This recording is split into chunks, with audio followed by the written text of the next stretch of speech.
The cold marble floor of the bank lobby felt like it was shifting beneath my feet, and for a second, I actually thought I might be having a stroke because the numbers on the screen simply refused to make sense. I remember looking at the teller, a young woman with a perfectly symmetrical bob, and noticing how her eyes darted away from mine, as if she were looking at a car crash she didn't want to be responsible for reporting. She didn't say the words out loud at first. She just turned the monitor slightly toward me, and there it was, a flat, mocking zero where $50,000 should have been resting. My heart didn't race. It actually felt like it stopped entirely, creating a vacuum in my chest that sucked all the air out of the room until the silence became deafening. 3 years of my life were gone, dissolved into a digital void, and the only thing I could think about was the physical weight of the overtime hours I had pulled at the clinic to put that money away.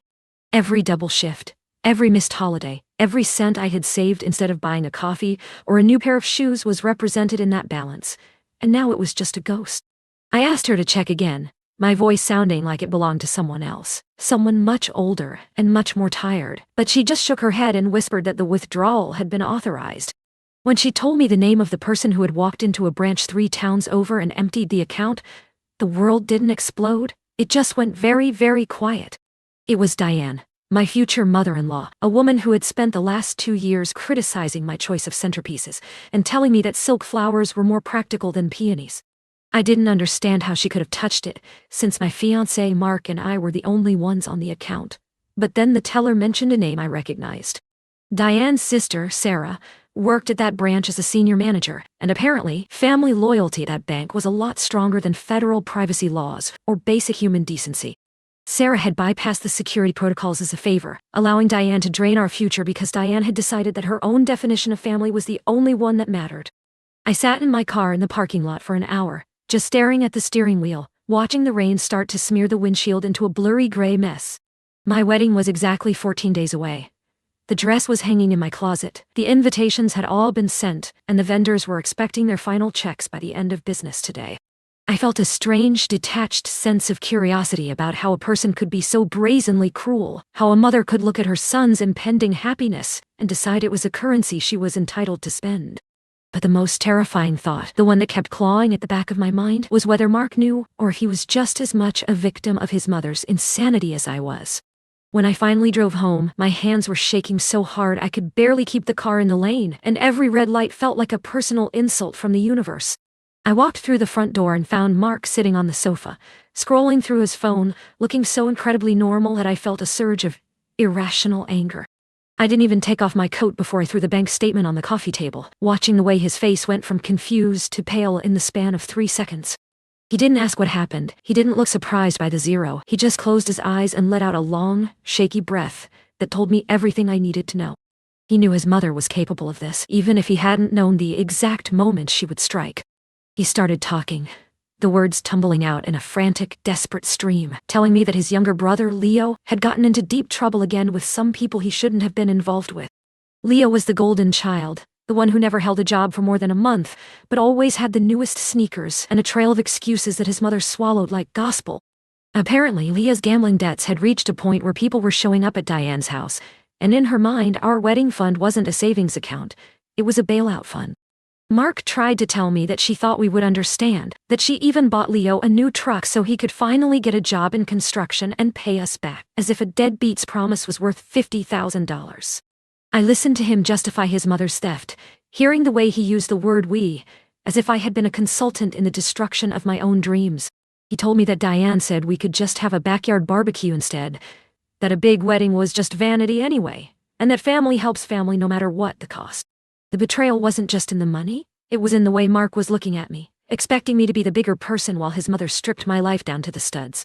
He actually suggested that we could still be happy with a smaller ceremony, ignoring the fact that his mother had committed a felony to fund his brother's midlife crisis at 23. The room felt smaller then, the walls closing in as I realized that I wasn't just marrying Mark, I was marrying a woman who viewed my hard work as her personal piggy bank.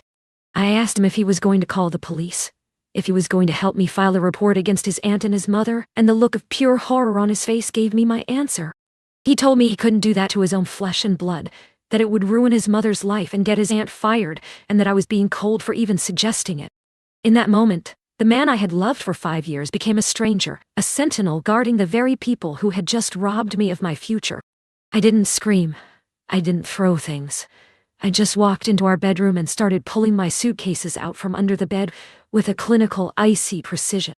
Mark followed me, begging me to listen, telling me that the money was just paper and that our love was what mattered, but I couldn't even look at him without seeing his mother's manipulative smirk.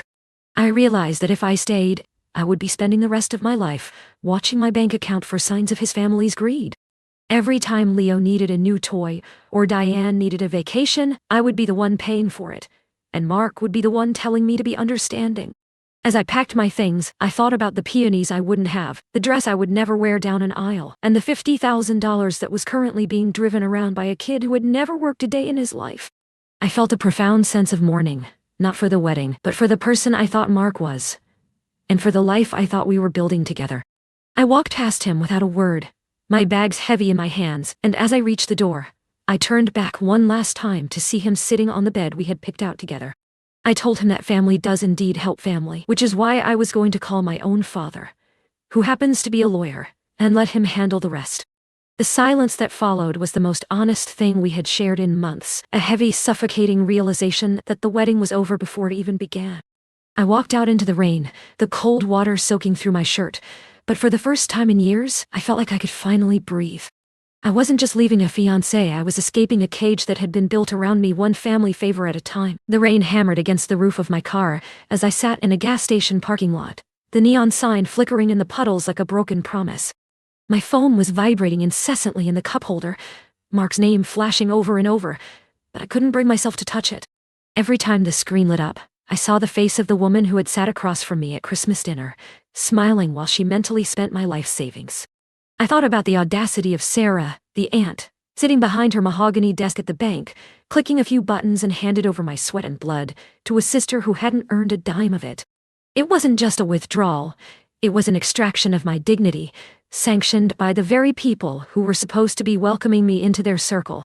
I finally picked up the phone, not to answer Mark, but to call my father, and hearing his voice was like hitting a solid wall after free-falling for hours. I told him everything, the words spilling out in a jagged, ugly heap, from the zero balance to the truck Diane bought for Leo. My father didn't interrupt. He didn't offer platitudes. He just asked for the branch location and the name of the woman who authorized the transfer. There was a coldness in his tone that I had only heard a few times in my life, a legal mind switching into combat mode, and for the first time since that morning, I felt a spark of something other than despair. He told me to come home, to leave the keys to the apartment on the counter, and to let the silence do the talking for a while. Going back to that apartment to drop off the keys was the hardest thing I've ever done, because every corner of that place was filled with plans we had made together. There were wedding magazines on the coffee table with sticky notes on the pages, a box of custom-made favors by the door, and a framed photo of us on the mantel from the night he proposed. Mark was in the kitchen, his head in his hands, and he looked up with eyes so red and swollen I almost felt a flicker of pity. He started to apologize again, saying he had talked to his mother, and she promised to pay us back $500 a month starting in the summer. I looked at him and realized he actually believed her, or he was so desperate to keep his fragile peace that he was willing to lie to himself and me. I didn't argue with him about the math because $50,000 divided by $500 a month would take nearly 10 years. I just placed the spare key on the marble island, the same marble that reminded me of the bank floor, and told him that the engagement was over. He chased me to the door, crying out that I was throwing away 5 years over money, that I was being materialistic and vengeful. I stopped at the threshold and told him that it wasn't about the money. It was about the fact that he was standing in a house built on my labor and defending the person who robbed it. The drive to my parents' house was 3 hours of darkness and highway lines, and by the time I pulled into their driveway, the sun was beginning to bleed through the clouds. My mother met me at the door with a blanket and a cup of tea, but I couldn't eat or drink. I just wanted to sleep until the reality of my life caught up with the nightmare I was living. Over the next week, the wedding cancellations were the most brutal part, calling the florist, the caterer, and the photographer to tell them there would be no ceremony. Most were understanding, but the financial loss grew as deposits were forfeited, and every "I'm so sorry for your loss" felt like a tiny stab wound.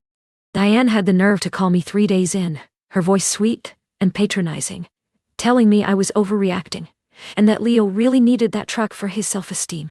She actually told me that I was lucky to be joining a family that looked out for one another, and that once I was a mother, I would understand why she did what she did. I didn't scream at her.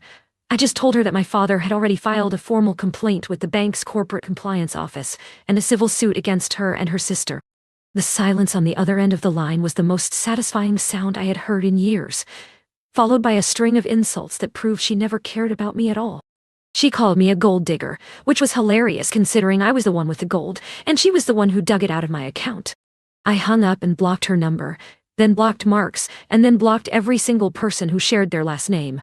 The fallout was explosive, as Sarah was placed on immediate administrative leave, pending an investigation into the unauthorized access of a high-value account. The bank, terrified of a massive lawsuit, and the PR nightmare of an employee helping a relative steal $50,000, moved surprisingly fast. They weren't doing it out of the goodness of their hearts. They were doing it to protect their own skin, but I didn't care about their motives as long as the results were the same. Within a month, the bank had corrected the error, restoring the funds to a new private account in my name only, while they dealt with the legal repercussions of pursuing Diane and Sarah for the debt. It wasn't the clean ending I wanted, but it was a start. And the money felt different now.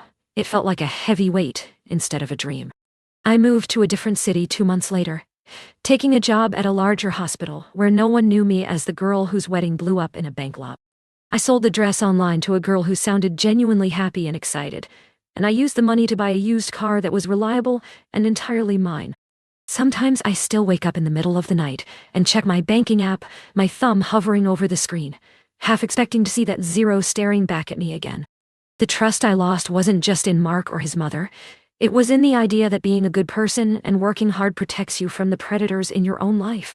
I learned that some people view love as a leverage point, and that family is often just a word used to justify the things people aren't allowed to do to strangers. The last I heard, Leo had crashed the truck within 3 months, and Diane was facing a mountain of legal fees she couldn't pay, her golden son nowhere to be found when the bills came due. Mark sent me a long handwritten letter 6 months later, talking about how he had finally moved out and was seeing a therapist, asking if we could just grab a coffee and talk. I didn't reply. I didn't even finish reading it before I dropped it into the shredder at work, watching the paper turn into confetti. I saved for 3 years for a wedding, but in the end, that money bought me something much more valuable. It bought me my freedom from a life I didn't even know was a cage.